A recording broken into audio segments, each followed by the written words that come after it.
and welcome to the Macabre Podcast Universe, the podcast that exists to prove people wrong when they say sequels are better than the originals. And guess what, folks? We are finishing our maximum Teenage Angst Overdrive series, which is the Twilight Saga. And what a ride this has been. What a crazy finale. What I mean, dare I say a batshit finale. Sure, yeah. And vampires, so that all makes sense. Not for this franchise, but that's true. I understand. I'm so sorry, but can you say bat guano?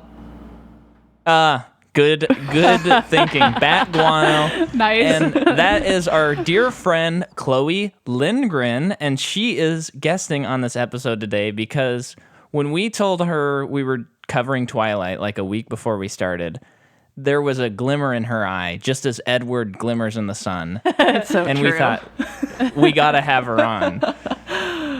Thanks for having me. Yes, welcome to it. We're still in our nice quarantine, so albeit we're neighbors, you're not with us now. No, we're separate and so safe. Yes. Do you want to maybe get into your relationship to this series, Chloe, a little bit? Yeah, that sounds great. So I started reading the books in right at the beginning of 7th grade. I have a really distinct memory of reading it during my homeroom class. Nice. And for some reason, it's so clear in my mind. And it was one of the first books that I would stay up all night reading. Yeah.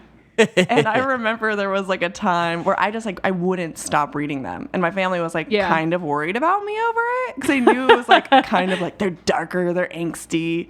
And they were like, Chloe, are you okay? Should you take a break or go see the sun maybe? So yeah, it was definitely kind of life-changing. And rewatching some of the movies, I definitely got back into that headspace of really? The little moody teen I was. Yeah, it made me feel weird. I think I said in the last one. Wait, what was I gonna say? Oh, I think I lost my thought. Keep going, because then I'll remember it. Yeah. Okay. So that's where I kind of got my love for Twilight, and then I did see the movies. But I remember when the movies were announced, and my friend and I were really disappointed in the casting. Whoa, interesting. Yeah, we thought Kristen Stewart was too pretty to be Bella, because in the book she's supposed to be this awkward, pretty ugly average, girl. yeah. And then we didn't think Robert Pattinson was hot enough at the time. They also just made his face look weird. I feel if they didn't make it look as weird, I'd be all in at the time. Yeah. But since they did all the weird he's the very- makeup on. Yeah. Yeah, just weird, all weird. Yeah. Yeah, all through, I mean, except for this movie and the last movie, which share production, so this makes sense. He has looked pretty different in every movie. It's so wild. Yeah. I'd say this movie he looks the most unnoticeable. Therefore, most normal. Mm-hmm. He does. Out of all of them. Because I feel in all the other movies, it was just oh, that's weird. Or if the movie after that, it's finally his hair's not as bad. Yeah, he's not blue anymore. Yeah. Yeah. But so were you on the edge of your seat going to these movies in theaters, super into them, or was it just kind of seeing them out of duty, or what?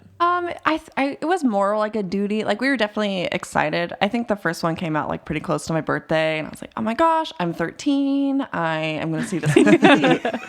I'm so moody, and I love a vampire, and so we were definitely excited, but kind of cynical in a way. But we really liked them still. Yeah. We watched all of them in theaters and whatnot, but we were kind of the elitist book readers. Yes. Unfortunately. They forgot that one scene. I'm really pissed about it. That kind of a thing. Her hair is not the way it's supposed to be. Yeah. Yeah. Well, okay. So I'm going to jump into production. But before I do, I have a little bit of business about the previous movie that I did not cover. Uh-oh. So we were texting Lauren trying to sync up watching Breaking Dawn Part 2. And so I just looked up Twilight and I saw this GIF of Kristen Stewart with her arm around the like pregnant Kristen Stewart saying, I always wanted to hang out with myself. But like the emaciated. Wait, what? one. Did you like the dead looking one? Yeah. Yeah, the pregnant, it's like so skinny, unsettling. really scary looking that one. One's and so terrifying. I went on and started looking up YouTube videos, and so for the pregnancy sequence, they made a full doll, like a life-size Wow. doll. That's impressive. And like, so that scene where he's giving her CPR, that's not her. Whoa. That's the doll, so that he can actually like do Yeah. real CPR without breaking her ribs and stuff. Good for them.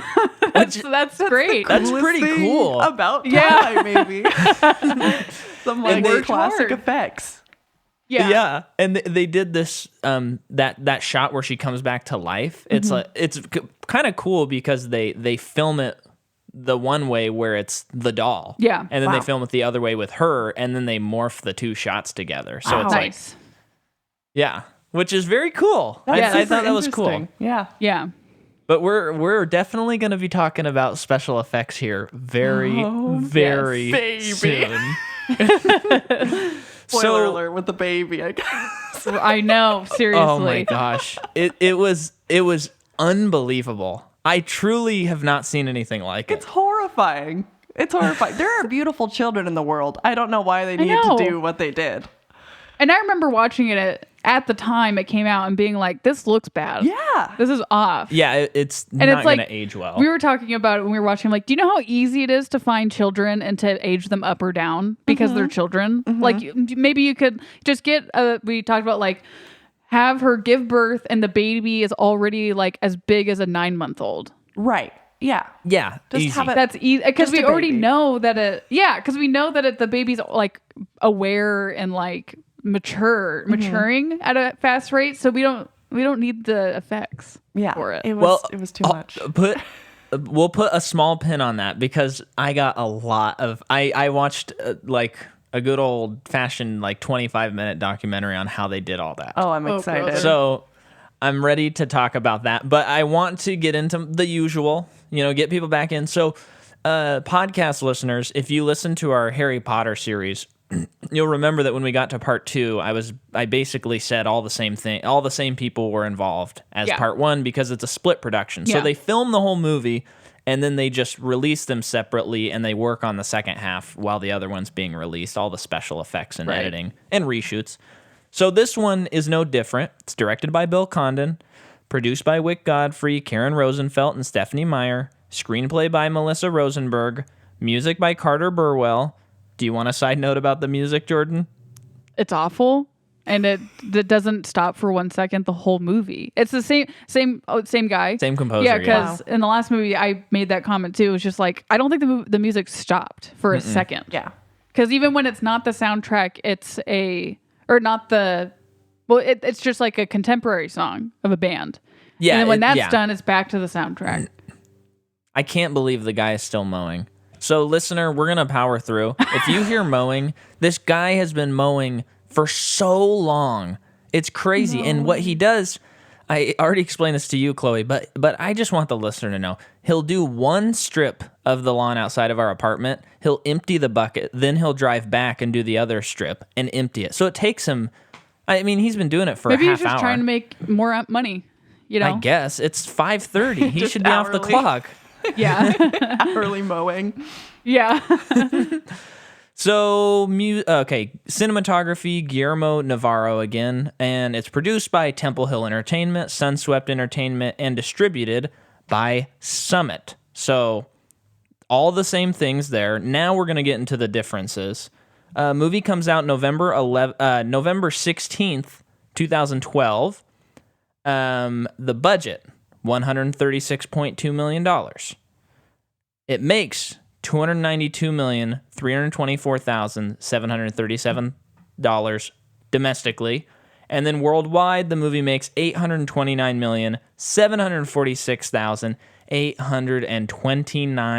$829,746,829. Wow. A huge success. Yeah. But what's Wow. crazy is, and I'm going to open up the floor to this, okay? We'll play a tiny bit of a game here. This was the 6th highest grossing film of 2012. Do either of you have any guesses at things that were higher? I mean, I don't what else came out in 2012. I mean, Harry Potter. That was 2011. Yeah, I don't really remember what else came out in 2012. I'm not really good at that. Okay, that's fine. That's fine. That's hard.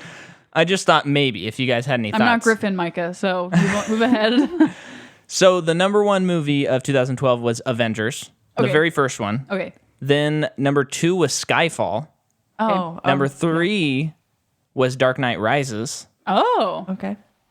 Number 4 was a series we will cover eventually, The Hobbit, An Unexpected Journey. What a crazy year of movies. I know. But this one, For franchises. I thought this was shocking. Another franchise. I think the third or maybe the fourth, Ice Age Continental Drift, got 5th. No way. Good for them.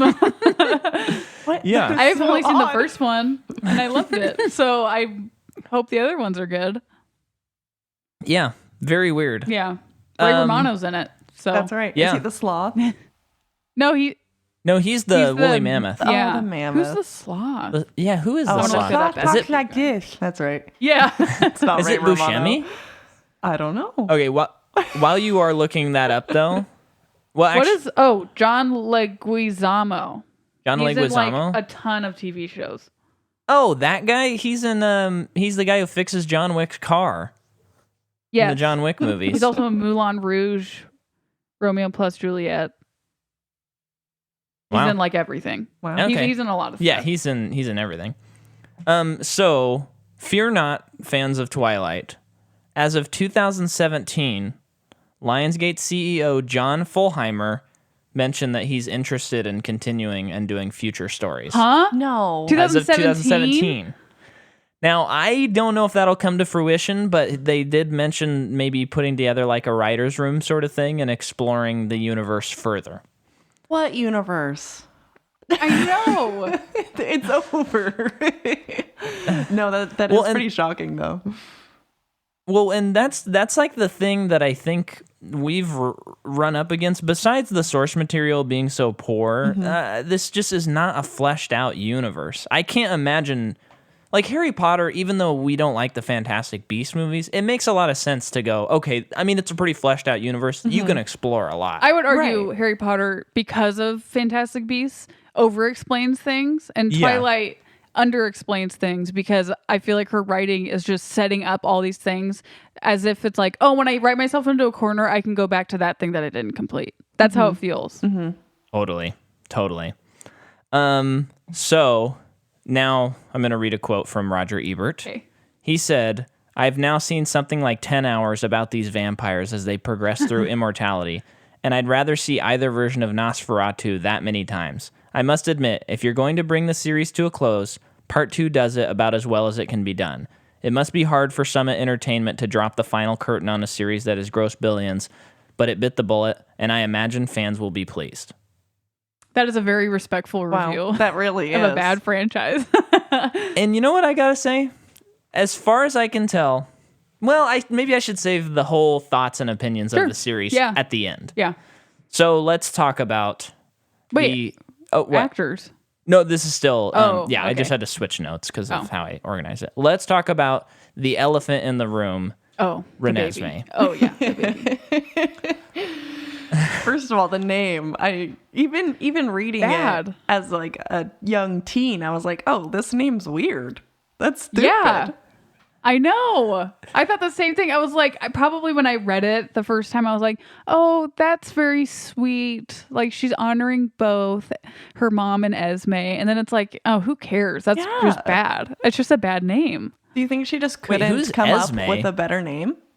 Yeah. Carlisle's wife. I don't know if Yeah. they're actually married, but you know. Dark. His person. Okay, I'm sure that Stephanie wrote them as married. Yeah, probably. Come on. This whole series is about, wait until you're married, and Yeah. It's those so people true. are getting it on whenever they can. We all know it. Those people are their entire anytime that they're on screen together and share an affectionate moment, which is literally every time they're on screen together.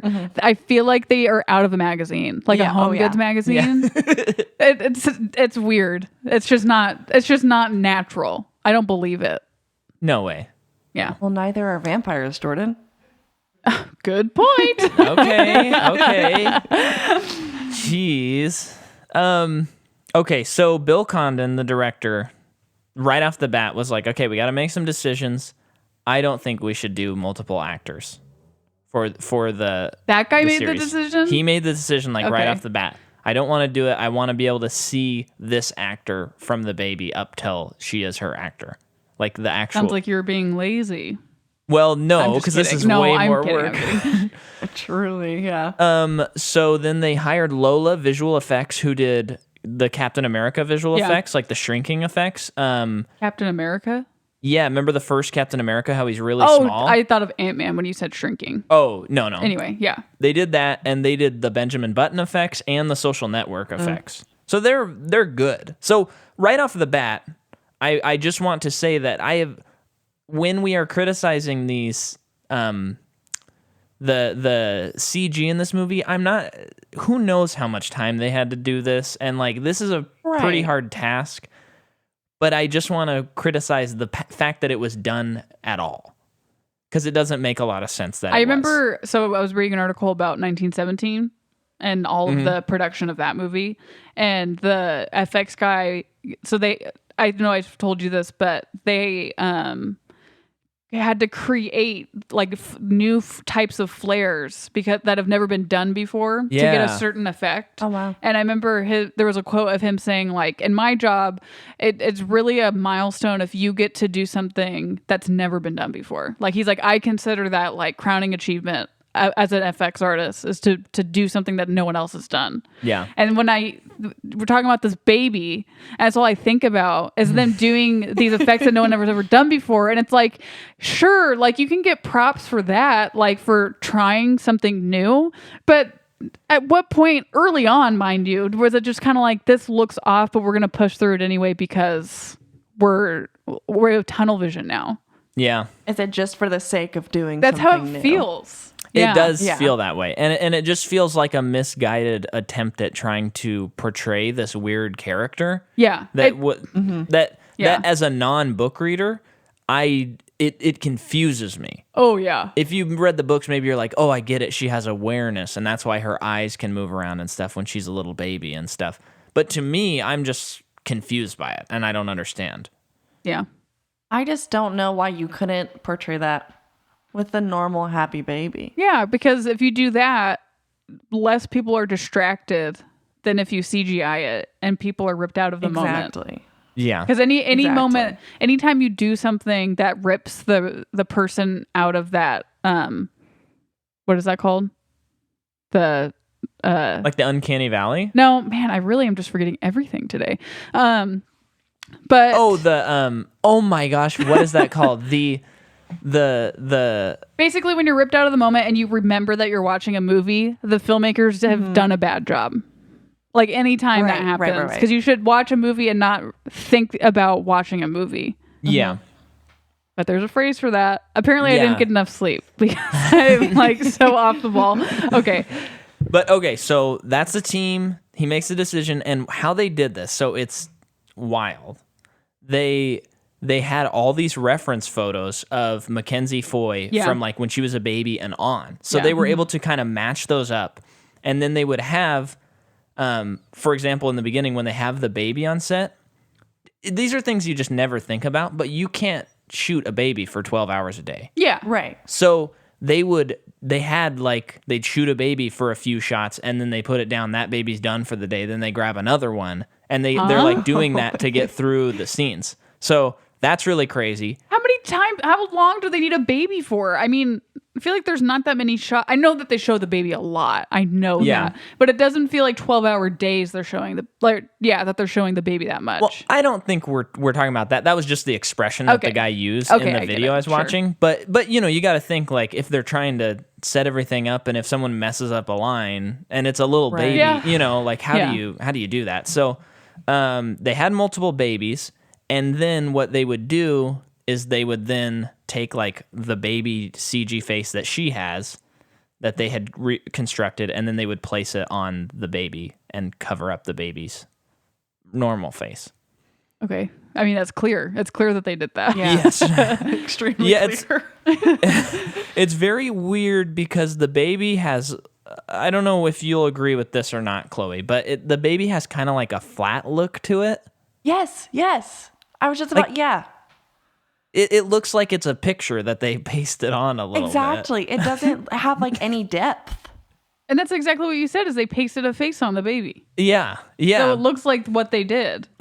Which is not done like okay. a little bit of shadows or something, like contouring. I don't know, but that's exactly what it looks like. It looks like a mask. It's like they didn't account for the actual physical baby that they were using. They didn't account that it moves.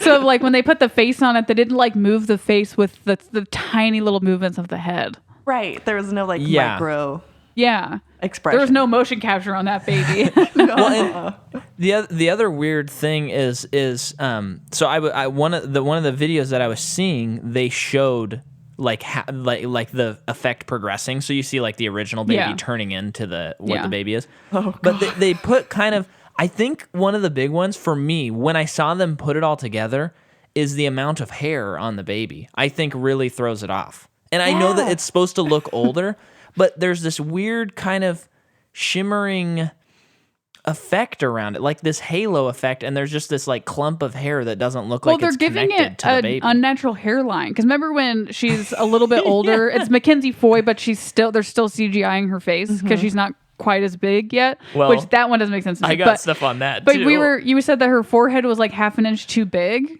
Yeah, and then you totally see it in her hairline. It's just like a black line. And that reminds me of, I think it was Eclipse with Bella's hair was so bad. Like whoever was the makeup person, I'm sorry, you did not do a good job. Because it looked like she was wearing a wig the whole movie. And I know she wasn't, but it was like they were they definitely dyed her hair and it was not a good job because her hair was completely filled in up to her hairline. And then if you like look at a person, it doesn't look like that. Like it's just not a line that you drew with a marker. That's what it looks like. It's like a bad wig. That's what it looks like. And I think that's with the baby. Obviously, I mean, I don't know. I didn't watch the video, but I feel like today with stuff like that, watching Thanos FX stuff that they did with him, like they had to put in the stubble of his face that you hardly even see, but it's there. So for them, it's like they should need to put in each strand of hair. And they didn't do it. And part of what they have learned, which maybe they learned some of this from Twilight, is like if you have just a flat like surface without a lot of texture, even if that is how it actually looks, because it's CG, our minds just don't track it. Yeah.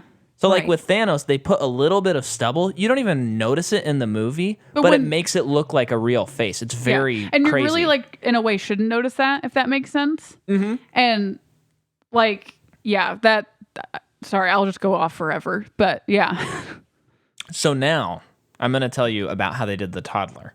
Okay. And it's very similar. So they would have other, like not the toddler, but like the 4-year-old, version. Well, this is what they would needed to do from the beginning with that. Once they got to that point, Mackenzie Foy has the really long hair. Yeah. That's fine, because having longer hair, I think, makes her look younger. And then when they're ready for her to be the age that she actually is in the movie, short hair. Sure. That just, I don't know. To me, that's like a simple, mature physical thing. Exactly. But didn't it look like her hair was like they had extra extensions in it too? Yeah, it was really thick. Oh, see, I didn't notice this. Like a kid does not have hair like that. Well, that was probably because she grows so quickly. I mean, you guys don't get Twilight like I do. Like you can make it look like she is. I think it was like also just probably to make it look like she was like extra beautiful. Like she has this beautiful hair and but like they didn't have to go that hard. No. With the hair or the baby or the child or any of it. I know. Seriously. So, when she's a little 4-year-old, this is crazy to me because you could also just, if you're into the special effects, just like shorten her legs and then it won't look as weird or something like that. They did it with Captain America. They can do it with her, and this is years later. It would look fine.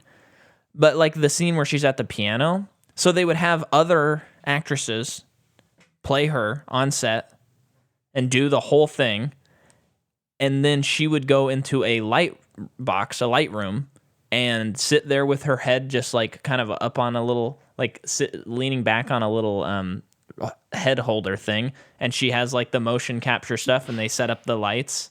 Not the motion capture, but they set up all the lights, and her hair is pinned back, and then she does all the lines and stuff, and then they place that face on the other actor. Ugh. That's so creepy. Yeah. I know, it's weird. They must have used too much light in those moments.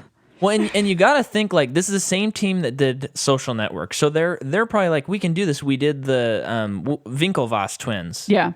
In the Facebook. Yeah, I know, right. But that's essentially what they're doing. They're just taking Armie Hammer's face and putting it on another actor. Of course, he did act both parts, so that probably helps too. But I don't know, something about like a kid doing it. Think about that movie though. It doesn't make sense. If we're just in terms of color correction or color grading, David Fincher's movies across the board are typically very contrast heavy and darker. Yeah. And once you provide like darker colors and hues, I think you can get away with a lot of that stuff a little bit easier. Mm-hmm. But in this movie, everything is like, it looks like a TV movie. So everything is like too lit and it all looks so fake. Sure. So I think because everything looks fake, she looks extra fake. Yeah. Case closed. Case closed. Thanks for listening, everybody. All right, I'll see you later. No, now it's time to get into the nitty gritty. Oh, no, it's not. Oh my gosh. We have actors. Are you almost done yet? Oh, No. you are done. I thought we were jumping to the story. Okay, so I'm just going to go with two. I'm going to start with Rami Malek.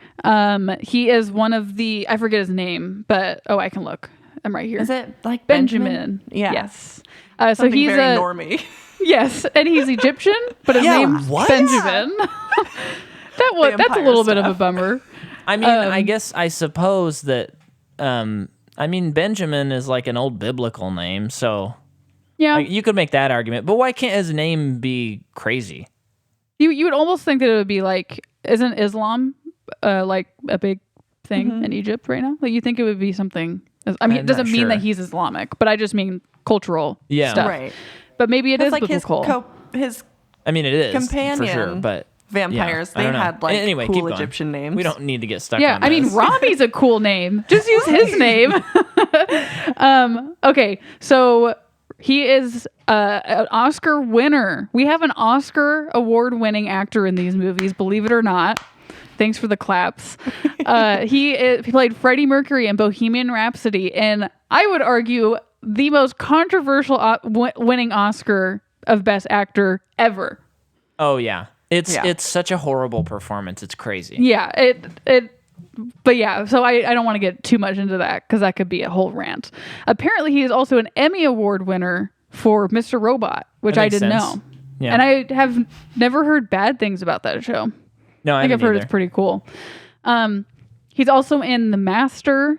He is in Doolittle, just like everyone else in Hollywood. Wait, he's in the Oh, yeah, he's like one of his sons, right? I think so. Wow. Well, I don't know if he's like an actual son. Yeah. But he's in it, the Colt. He's also in BoJack. He plays Flip McVicker. Did you know that, Chloe? I didn't know. Which one's Flip? Flip is the guy who's directing the show that BoJack is on. The detective show. Yep, weird writer dude. Okay, I think I'll just quit on him. Whoa, he's in Short Term 12. Whoa. I didn't know that. That movie, everybody in that movie got really famous. That's crazy. Okay. Mackenzie Foy plays Renesmee. So she is Murphy in Interstellar. The greatest movie.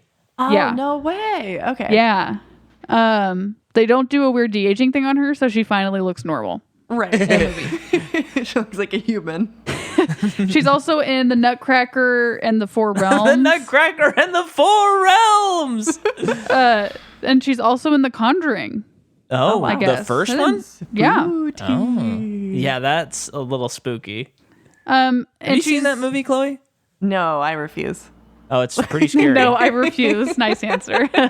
But you've seen Hereditary and Midsommar. I think you can handle this you can one. handle it. But I don't know. It's like I can do like artsy scary movies. I don't know. Oh, this one is your typical jump scare type. That's what I don't get down with. This movie's pretty scary, Micah. No, I was gonna say it is a typical jump scare, but I think saying that reduces the movie because I think it is a really good movie. It's a genuinely good horror movie. I'm just saying if you're going to compare it to Hereditary. Yeah, it's way different. Yeah. It's like the best way you can do like a jump scare movie. Yeah, for sure. You know? And that's James Wan. That is that's James what I've Wan. heard. Yeah. Yeah. Yeah. It freaked me. I get anytime demons are involved, I get to feeling weird. Oh yeah, no, that. And when makes she's sense like with me, spinning too. around on the floor or on in that chair, that's tough. It's like the scariest thing to me. Apparently, when I was in Rhode Island, I was driving around with a friend, and he pointed out a house, and he was like, "That's the house in The Conjuring. Like that's the actual house No. where it apparently happened." Oh, I don't know if that that's makes me true, nauseous. but yeah. But he's like, "That's it." I've heard some weird things from New England people about. New England stuff. has some weird stuff. Yeah. Like I would never tell you that Amanda was one of my roommates in college, and her dad is a carpenter. And so he was working on a house one time, and she went there to like visit him, and she was walking around this house trying to find him, and she like saw or like heard footsteps upstairs and looked up the stairs and saw a man, and then she went and found her dad, and she was like, "Oh, who's here working with you?" No. And he was like, "It's just me. I'm alone." What? No, you. Yeah. And that was in New Hampshire. Yeah, some creepy stuff happens up there. That wasn't the house we stayed at, or was it? No. This was like a house he was working on, like a different house. Okay. Have you had any experience like that, Chloe?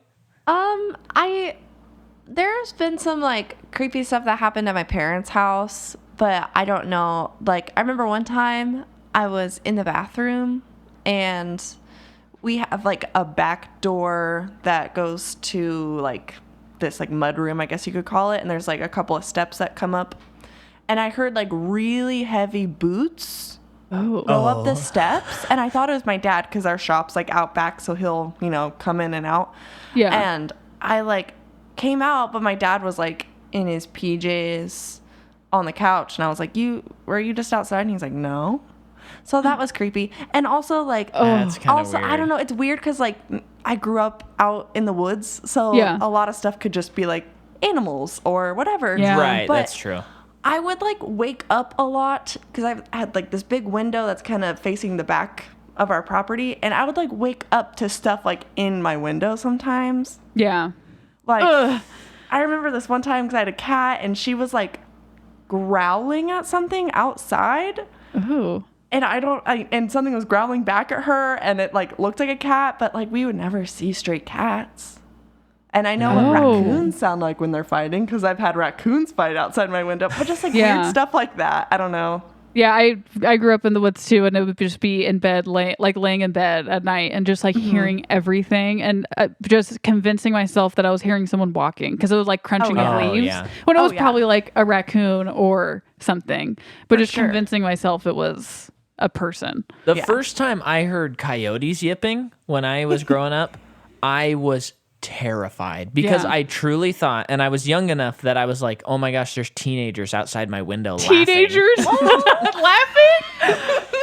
Laughing at you? Just laughing. Just like out in the field, like close enough by that I could hear them, and oh my gosh. And then there was another time that I just heard a huge thump on the roof.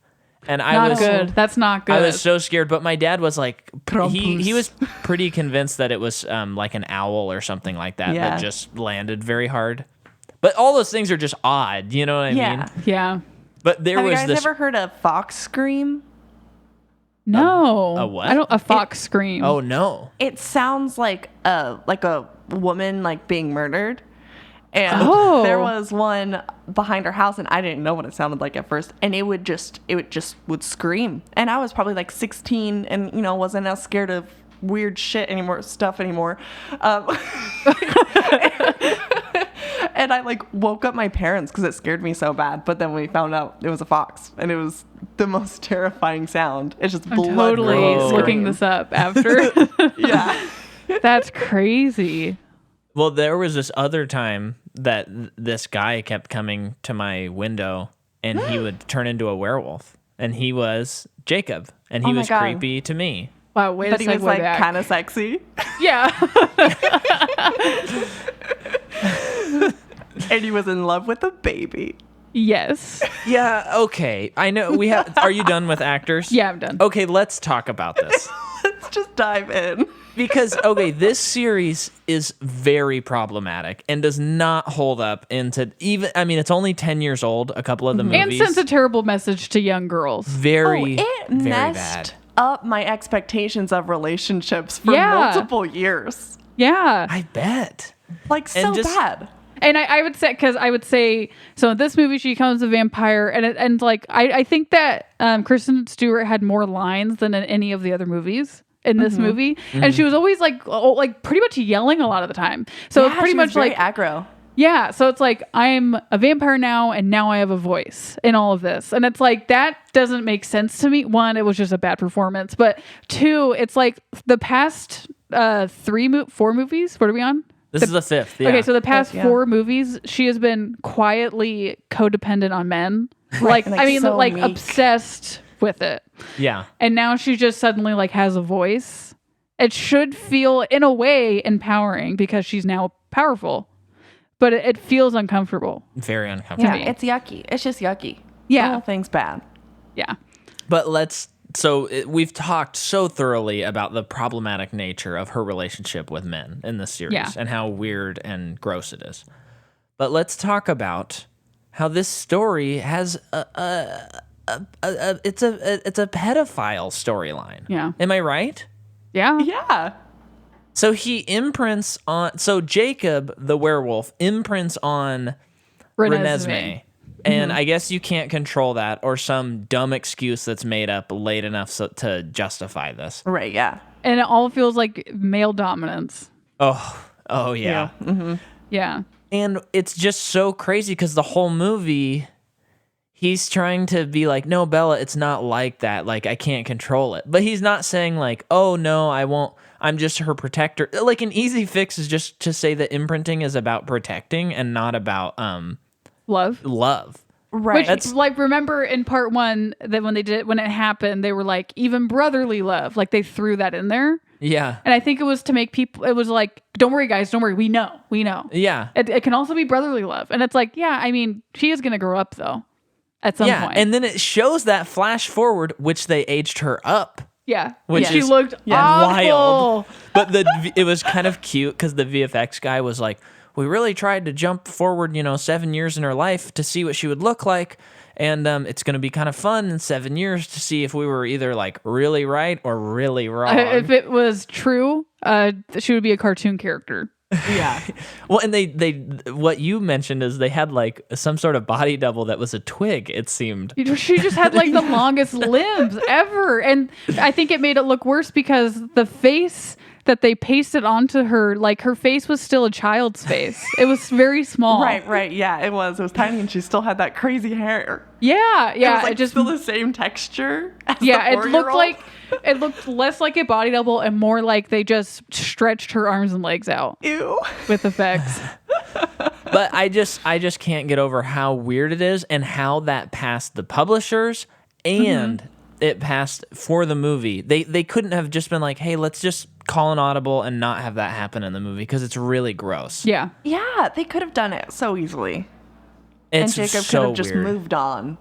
Yeah. You could also delete him from the series and it doesn't affect anything. Absolutely. Really. Exactly. You could delete the Volturi from this series and it That's it your would fix, solve and some I problems love too. that fix. But We can Yeah. get to that later. so, okay, let's jump into the movie. We've talked about the Renesmee problem very thoroughly. But so now Bella is a vampire. What we've been waiting for the whole time. Yeah, should have happened 2 movies ago. But she's a vampire now. And she has this sequence. And wow, I wonder if the train picked up. Did you hear the train? Did I hear the train? Yeah. No. Oh. Bummer. Okay. It was a good honk. Oh, really? Yeah. Dang. Yeah. But so she is like stalking this cougar at one point, and then she smells A person. a person who's Yeah, free the rock climbing on climb. the most insane rock climb ever. In the wettest environment of the United States. Right. Literally a rainforest. Yeah. So okay, we'll hand it to you, whatever. And then she shows restraint, and all the vampires are like so impressed that she was able to restrain herself. Mm-hmm. All of this is insane. It is so insane. Even in a series that is like famously insane, this is like peak insanity. Yeah. And the effects, I don't understand how her jump up the rock. Yes, I can't understand that it's the 5th and final movie, and they still have not been able to figure out them running and jumping and not make it look like they're standing in front of a green screen and they're like, okay, just run in place. Yeah, they're just on a treadmill. Yeah, that's it. But and they also just do like tracers. Yeah. But their arms like do a weird swing. Like it's not like they're running fast with their arms. Their arms are just like casually moving. And it's so weird. It's so bad. The second movie, I think it was passable because I think they did a lot of like running off screen very quickly and then coming back into screen. That was the cool one where he like picked the flowers ahead of her, like in the same shots and stuff, right? I don't remember. Like at the beginning of the movie, they're just like wandering around, and in the same shot, he'd like pop up in another area. I think like, so. Grab stuff. Also, that was cool. In part one, remember, that is a good way to portray it. Yeah, because and also in the last movie when they like were swimming on that waterfall, and he like goes underwater and then comes back up like several yards ahead of her. It's like, guys, you just now figured it out? And then we're watching this movie now, and it's like, oh, did you forget that you achieved that in the last movie? Yeah. I think that was New Moon where they did those. Yeah, but this waterfall one was the last movie. Oh, okay. But New Moon was when it was pretty good. Yeah. Or passable. Yeah. But so that happens. Then we get the best line in the entire series. Because Jake, do you know which line I'm going to say? I don't know. I don't know either. It is the best. I could not believe it. So Jacob is there, and Bella has not seen her child yet. Mm-hmm. And she's really upset that Jacob gets to, and that he's imprinted on her. And then he finds out that she nicknamed her Nessie. Oh, yeah. And she screams, Nessie, you nicknamed my daughter after the Loch Ness Monster. That was such a bad line. Such a bad delivery. That was crazy. It's like, where the heck did that come? That was like whiplash for me when I heard that. I was like, wait, what? Totally. Yeah. Well, and Grayson watched this movie with you, right? Yeah. Because I saw his Letterboxd review. He gave it a half star. Had he ever seen one? Was this his first one? I think he only saw a clips. Okay. I thought he saw the first one because he mentioned the baseball scene to me. I'm not sure. He very well could have. But so he's just like, what? But this is his first time watching on? this one, and he was mostly playing Animal Crossing, which can't blame him. But no. I wish I was. But okay, so then they do that. They come up with this adoption cover story that's also just insane. So dumb. Yeah. How did they explain too? Because they established that, and then later on, that when she's a baby, and then later on in the movie when they go to her dad's house and she's for now Christmas? a child. Yeah, it's like how do you explain that? They didn't even explain it. And no, I guess all they did was Charlie saying, you grew a lot. Exactly. Like, she grew like 6 inches. Difference. No, literally 6 inches. And I'm assuming the only thing I can think of that explains it is like, okay, so Jacob turns into a werewolf in front of him. Now he knows those exist. So he's probably like, you know what? My daughter's willingly like keeping information from me. So I guess this is just part of it. She grows a lot. Crazy. Oh, his whole like experience in this series is like an alien. Yeah. Mm-hmm. There's like parts where you think, okay, that's how a dad would react. But this quick marriage, and then she's gone for months, and then he gets shown a werewolf, and then the next scene he's like dating one of the werewolves, and he's dating like the werewolf head leader girl. No, his dad. Yeah, her dad. He's dating Leah. Leah. No, that's a different lady. That's the lady from the in I think Eclipse that the guy in the wheelchair and him, all three of them were hanging out a lot, and that wasn't Leah. Okay, wait. Is Leah the one that Sam imprinted on her? Or is that his fiance? This lady is a different lady. Yeah, I know she's different, but she's the one with the scars on her face. Yeah. But then you're talking about this other one who's part of Jacob's tribe. Yeah. That is not the same woman who's with Charlie. Right. Oh, okay. Sorry. But I think she's I just like in on it, right? I mean, isn't she in on like the werewolves and stuff? Yeah. Oh, I have no idea. I'm pretty sure they all are. Yeah. Just not like probably when they're kids. Yeah. It's because just, is she the mom of that younger one? I think so. Well, actually, I don't even care. All I'm saying is it's just like crazy that he just like accepts this whole thing. Yeah. And whatever. And although I will say there is that speech that the Voltaire guy gives at the end, and you realize, again, keep in mind, Mormon writer, this movie is about faith. Yeah. Yes. And having faith. So you do think that maybe that's part of his arc, is like he just has to learn to accept and have faith about these things.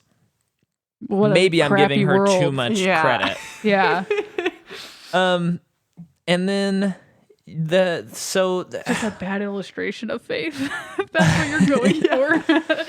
Well, and the rest of the movie just is I mean, can you tell me what's going on is like big picture is they have a baby and another vampire sees her and thinks, oh my gosh, they turned a child into a vampire. She goes to the Voltaire and they're like, we're going to kill that child because that's wrong. And you can't, like, that's against the law. Mm-hmm.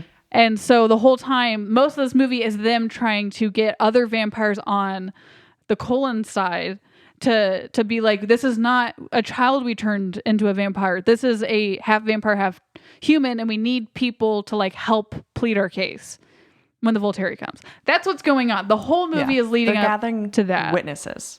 Yes, witnesses to it. And that is obviously like most of the movie. Yeah. So I know that the book's like this too, but I think it is a little odd that this is the last movie and we are meeting so many new people.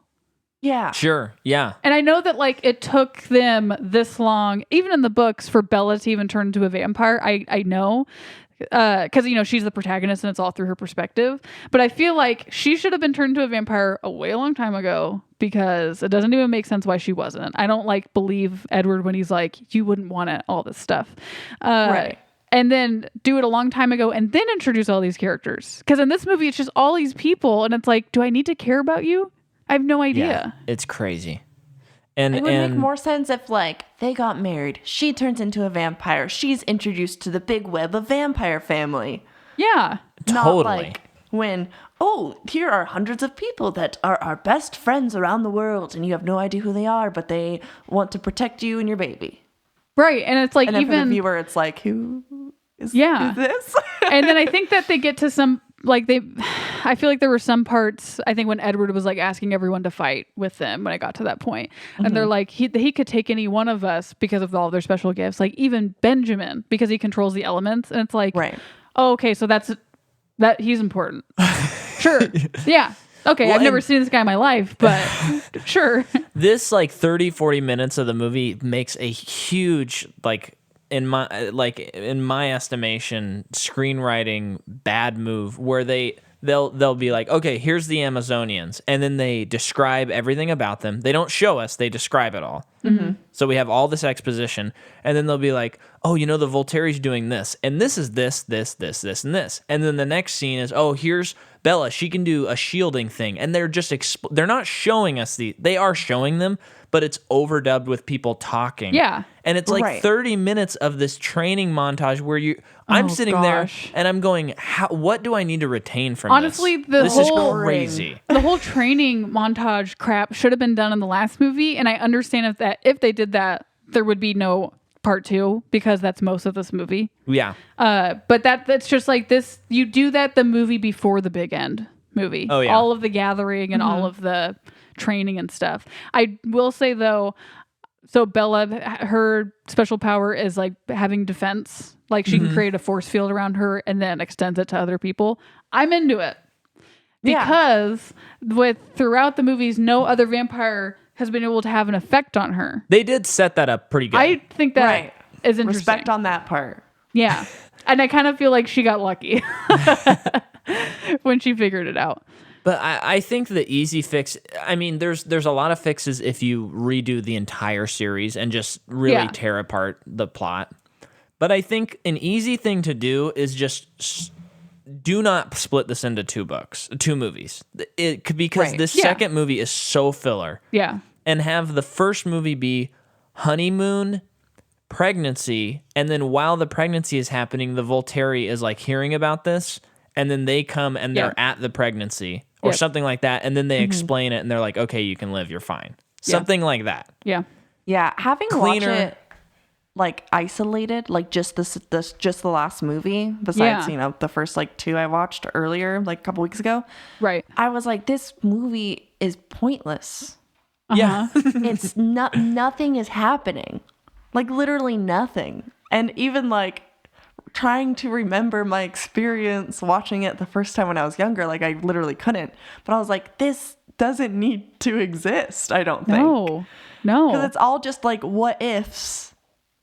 And it just doesn't, and it's so boring. I was like, this is boring. Such a boring movie with like something that's supposed to be so like crazy and action. And it's the last one. Drama. It should be the big Return of the King, like end battle, like amazing epicness stuff. And I don't mean like there needs to be a battle, but it looks like it's heading these kinds of ways, like kind of checking these boxes. Yeah. So like you need to have this big epic thing, and it should just be like a roller coaster the whole time. But instead it's just so anticlimactic. Really it is. Yeah.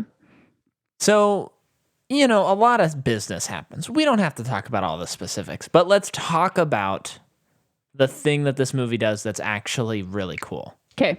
And should I give you the reins? Because you had been kind of hyping this as we did the series. Yeah. So so Chloe, he's talking about is the part of the movie when everyone is fighting and dying. Mm-hmm. And I don't know how you felt, but I remember, so when I saw this movie for the first time in theaters, I was at the point where I was like done with the series, but it was like out of duty, like let's just finish the thing at this point. Exactly. Yeah. Same.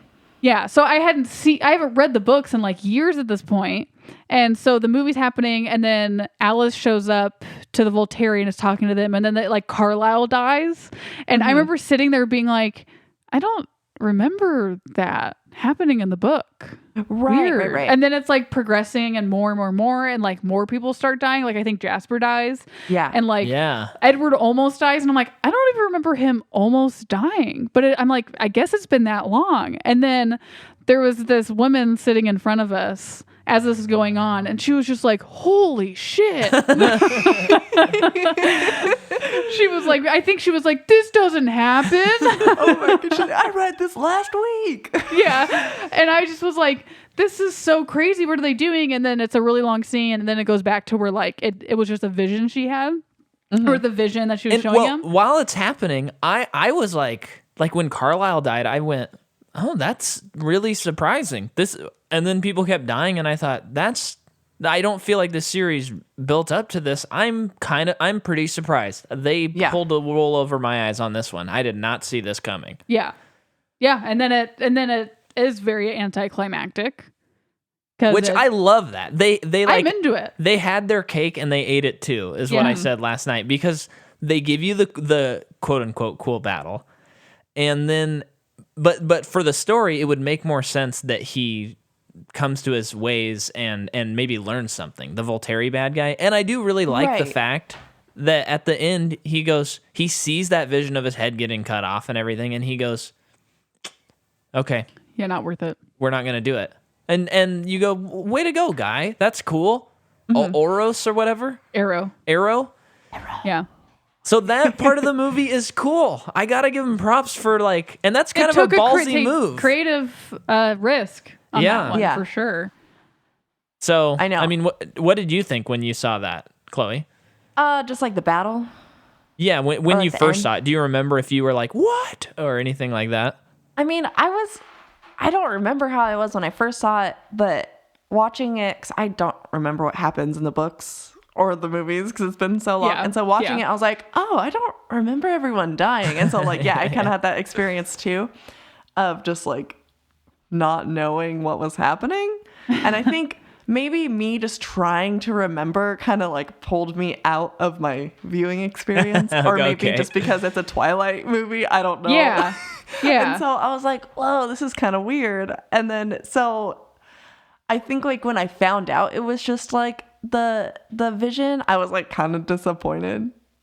And I was like, oh, the story like didn't get as crazy as I thought it like was. You like wanted that. You're like, cool, they're doing something. Right, yeah. I'm like, oh, they've been this training is, like, the whole real time. Stuff. Yeah. Yeah. I know. And Because I think too, because this is such a perfect series, and then what I mean by that is like hardly anyone dies, and like happy ending kind it's of all thing. it's all a happy ending, and like I think that watching it at this time, it's like I think I appreciate it in movies when someone important does die, because although it sucks, it's like, okay, you're being serious about this. Yeah. right, Like, it just gives it a certain depth, I think. Yeah, and I think that was always my big complaint with Marvel, is there were no stakes, because there were so many of them and like no one ever dies. And that's kind of how this one is like especially like that. So it's like, I think the first time when I saw it and Carlisle did die, it was like, wow. Yeah. That's impressive, I have to say. And then you find out he didn't, and it's just like, oh, okay, the typical stuff that I was expecting. Right. I liked that. I thought it was cool. Yeah. Yeah. But go ahead, Chloe. Sorry. I just think that like, for some reason, the image of them just like the Volturi or whatever being like, okay, well, see ya, and then just kind of leaving. Yeah. Like, I don't know. That was so weird to me. Like they meet up in this big snowy field, like tensions are so hot. And then like at the end it's just like, all right, I think we're out. yeah, I think what's confusing about it is like, this is such a typical movie for franchise kinds of stuff. So when there isn't a huge battle scene, it's like, no, you're supposed to do that. Right. Yeah. Why are you walking away? Come back. I know. It's like, aren't you mad about something still? Right. Or like, aren't you gonna try to like get Alice into your party or like do something? I don't know. Yeah. And it was doesn't just like, feel yeah, and it doesn't feel like a series that really take risks, which that's not true, because they did with a lot of it. I mean, it's like a stupid series, and they made a movie out of it. But it doesn't feel like they take risks a lot. Yeah. So to me, that's a risk that they took. And it was like, oh, wow, crazy. Well, and also, though, just to say, though, I think there is a big difference between... Like, because I think they're especially with Marvel, and we talked about this so much in our Marvel series For hours. But I think that there became this kind of thought where people are like, well, it's not good unless somebody dies. Oh, yeah. Which is also like, okay, you have to have a balance. Yeah. Because when you think about like Lord of the Rings, I think the only person that dies is Boromir, right? And the rest of the Fellowship that elf lives. dies in Two Towers. Oh, the Fellowship. No, I mean, but the main group, only one of them dies. No, but remember, but it feels good when we rewatched Marvel, because I went into it like dreading to watch the whole entire franchise again. Yeah, because I was not really into it, and one of my big thing was no one ever dies, or no stakes, and I hate that. So I'm gonna hate it as I rewatch these. Yeah, and as we're rewatching them, I ended up liking way more than I thought I did of the movies, and I think, because just what you said, I think I was fixating on that. Right. And it's like, the stories, for, I would say most of them, are generally pretty good and airtight. Yeah. And they make sense. So like, yeah, it didn't make sense for him to die, for a person to die. Well, it's like the Interstellar thing where some people, wink wink, Evan.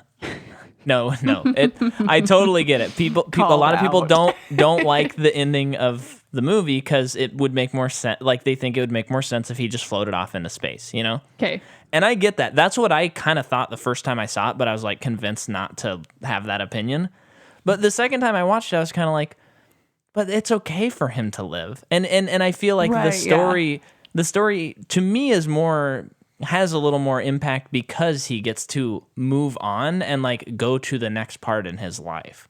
Like, just killing someone does not make us something Well, I think good. his whole character was about moving on, because they established that early on in that movie that he didn't want to change or like do anything to like, because the earth was dying, and he kind of seemed like he didn't want to move on from it. Yeah. And even when he was presented with this possibility that we could move on from it, of course he accepted it, but that's because he's the good guy. Yeah. But the whole time it kind of felt like he wasn't really ready for it. But Evan, if you're listening, I was just teasing you, bud. We've talked about this, and it is so okay that you don't like the ending of the movie. That's fine. Okay, I hope I represented you well. Okay, so that's the movie, and they live happily ever after. Is that fair to say? Yeah. Jacob has a very young wife. Pretty much. I remember, I don't know if you remember this, Jordan. I was trying to remember if there was like some kind of weird age thing with Jacob. Like, I feel like, okay, I can't remember either, and I forgot to look it up, but I feel like there was a weird age thing too, where like maybe they age very slowly. I think if I remember correctly, it was he's going to stay, like once they imprint, he stays the same age until little baby grows up to his age, and then they age together because they're not like immortal. I don't know. Brother. But I even That remember sounds like right. reading in the book being like, that sounds like a dumb excuse to have someone fall in love with the baby. Like, I don't know. It sounds just very convenient. Well, and like, remember at the end, it's like an afterthought. Yeah. there was like the other person that was like Renesmee from like the tribe in like the Amazon or something like that. And he said that he fully aged when he was 7.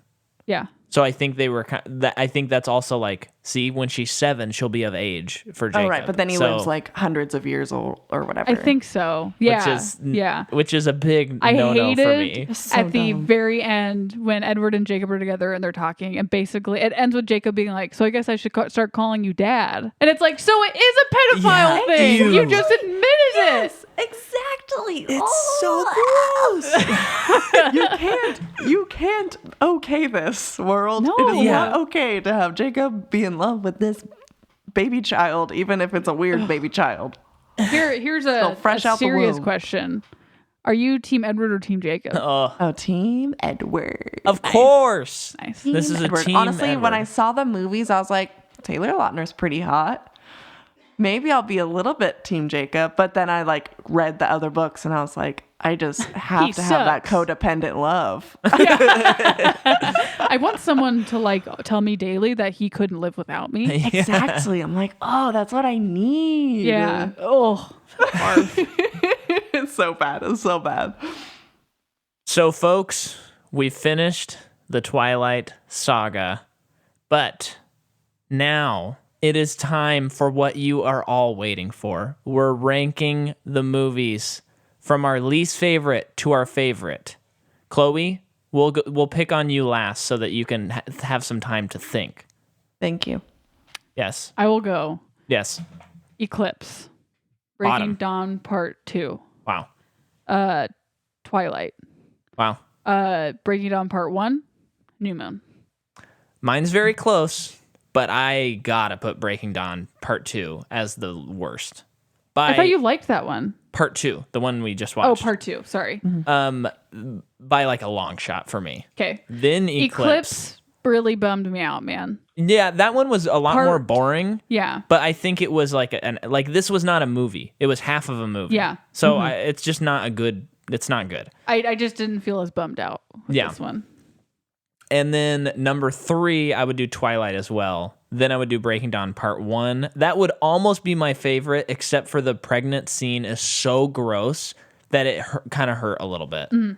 And it's half a movie. Mm. And then the best one's New Moon. Nice. Chloe? Yeah, I think I'm in a similar boat with Micah. So I'm least favorite is Breaking Dawn Part 2. Mm-hmm. Second least, honestly, my second least might be Twilight after my most recent watch. Okay. It just because it's so visually unappealing. It really is. It's bad. And I feel like their acting is just it's just so shockingly bad. Yeah. So yeah, maybe Twilight, then Eclipse, Breaking Dawn Part 1, and New Moon. Nice. Okay.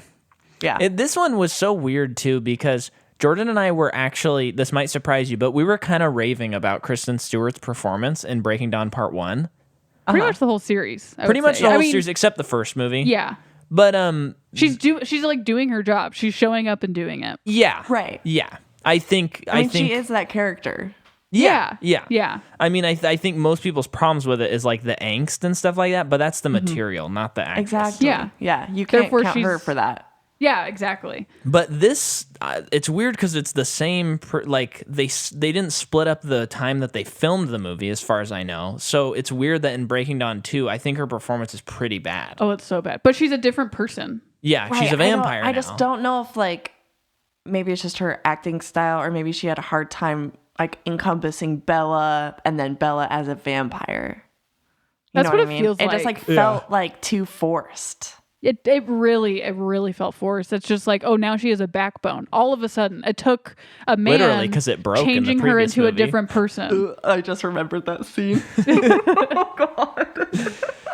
Yeah, no, that was It's just weird. It just seems. Oh, sorry. No, you're good. Final thoughts on the series for me. I think, as I have said in the Harry Potter series, they broke it into 2 parts. I understand. If you want to hear all our opinions, go back and listen to those. But I think it didn't quite totally perfectly work because the second movie doesn't quite work. But it's the first of the 2-parters, so I give it extra points. And both those movies are still pretty good. You're talking about Harry Potter? Yeah. Okay. These 2 movies should not have been split apart, for sure. Mm-hmm. And should have been edited and just changed some stuff from the book. Yep. Now, my final thoughts on the series as a whole is I kind of think for what it is, it couldn't be better. Yeah. Is sort of what I think about it. Yeah. I don't think that what it is a good thing, but I think, like you said, if you were to go book to film adaptation, this story, I think they nailed it as far as I can tell, not having read the books. I don't want to watch this series again or anything, but that's what I think. It's still like a 4 out of 10 series as a total for me, but yeah. What about you, Joj? I agree in terms of I think they made the movies from the book and they did an adequate job. That being said, it's a pretty bad story. Yeah. And I think it is very, even though it's not that old, if you think about it, it is extremely dated because of now we live in the Me Too world. Yeah. Like I would like be, it's just like, I don't think teenage girls should hold on to this. Right. And I'm not saying that no one can consume it, but like, please don't make this like your expectation of everything. No. If you find your hands on it. Therefore, I think it's like really terrible because of what like it teaches. Yeah, sure. In a way, or what it preaches. Yeah. Think it's pretty bad. And I think that because it's so shockingly terrible, it's not going to be forgotten for a really long time. Mm-hmm. Yeah. Well said. Chloe, do you have any final thoughts on the series before we wrap it up? Oh, woof. Well, no pun intended. Yeah, it's pretty bad. It was fun to kind of rewatch them and like remember being so into it. Yeah. But I mean, I will never let my children read these books. Yeah. And I'm not a censor-based person. I'm not into censoring, but they will not read this. Just they will knowing not its know it effect on exists. people. Exactly. As far as the movies, they are what they are. And it's kind of funny because I had a dream last night. I think last night okay. about Twilight. It was like a Twilight dream. I know. But it was like almost like the story was different, kind of like a Scott Pilgrim-y like vibe. Oh. And then I thought like if this story was like told in that kind of way, like I don't know, like funny and like adventure-y, action-y, like that would be a cool story, just like with the components. But it's not, and so it's bad. I know. I like the idea of.